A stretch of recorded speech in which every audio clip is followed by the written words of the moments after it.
Sorry for the trouble, guys. So we were saying that we have that the customer has a right to control the use of asset only if the supplier at the inception of the contract does not have a substantial right to substitute the use of the asset throughout the period of the use of the asset. Now, what do you mean by the substantial right to substitute the use of the asset throughout the period of the use of the asset? Very important terms being used out. He's saying the supplier has a substantial right to substitute the use of the asset throughout the use of the asset. Then even though the asset is physically distinct, even though the asset can be identified, the customer does not have a right to control the asset. Now, if the customer does not have a right to control the asset, you cannot consider it as a lease contract. It shall not be covered under IND AS 116. So that means this term, substantial right to substitute the use of the asset, is very important to be discussed as a part. Let's try to understand what is the substantial right to substitute. When I said substantial right to substitute the use of the asset, that means, let's say, there is a car. This car is an identified asset. In the contract, this is an identified asset. This car was particularly owned by Enterprise A, who gave a right to use the asset to be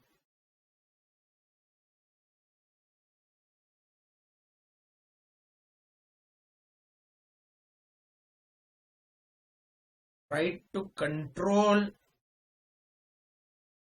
the use of asset has been given to B. You will say that this right to control the use of the asset of a car, which is identified asset, should contain a lease. It contains a lease contract.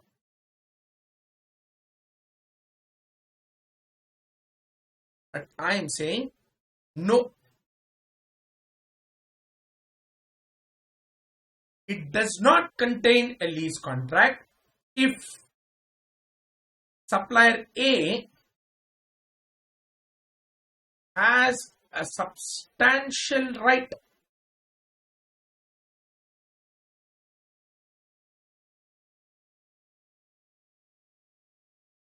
to substitute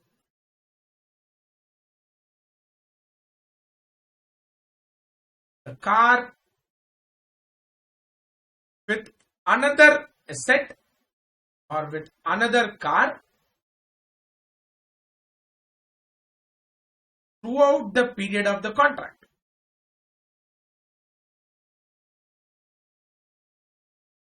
Throughout the period of contract.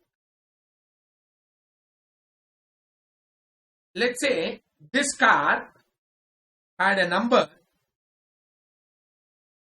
DL04H6579. Yeah. This car, if supplier A can cancel this car and instead he can actually give another car which has a number HR05 L3456. He has substituted this car with another car.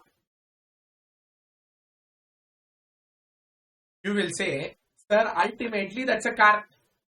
Ultimately, what is the customer using the car for? The customer is using a car for his transport. If the car make is the same, what is the difference even if the number plate changes? If it is not this car, then probably it is this car. Does it make so much of difference to me to say that it is not a lease contract if even though I've identified the asset, I have a supplier has a right to substitute the car throughout the period of the contract? Yes. Because that identified asset is changing over the period of use. The customer who has a right to control the use of that identified asset, but the identified asset is changing. The identified asset is no longer there if the supplier exercises the right to substitute the car. In such cases, you cannot say that the contract contains a lease. Clear? Now, when do you say that the right to substitute the car is substantial? When do you say the right to substitute the car is substantial? When do I say that the right to substitute is substantial right given to the supplier? That is point number one. Point number two. Is it necessary for the supplier to actually exercise his substitution right? If the substitution right is not exercised, can you call it as a lease contract?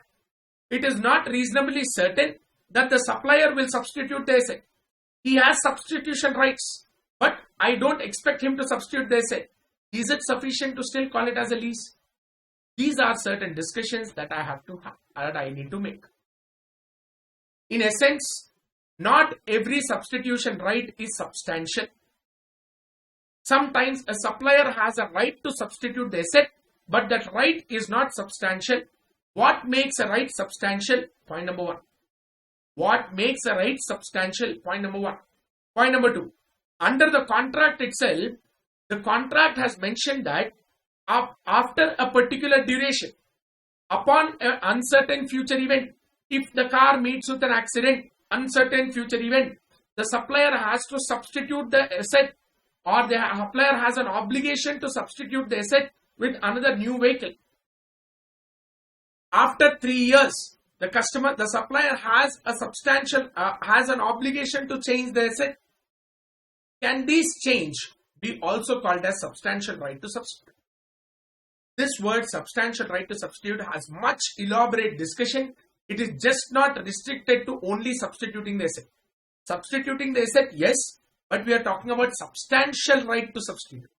So when does a supplier has a substantial right to substitute the asset is the discussion that we will take up in the next segment. Clear?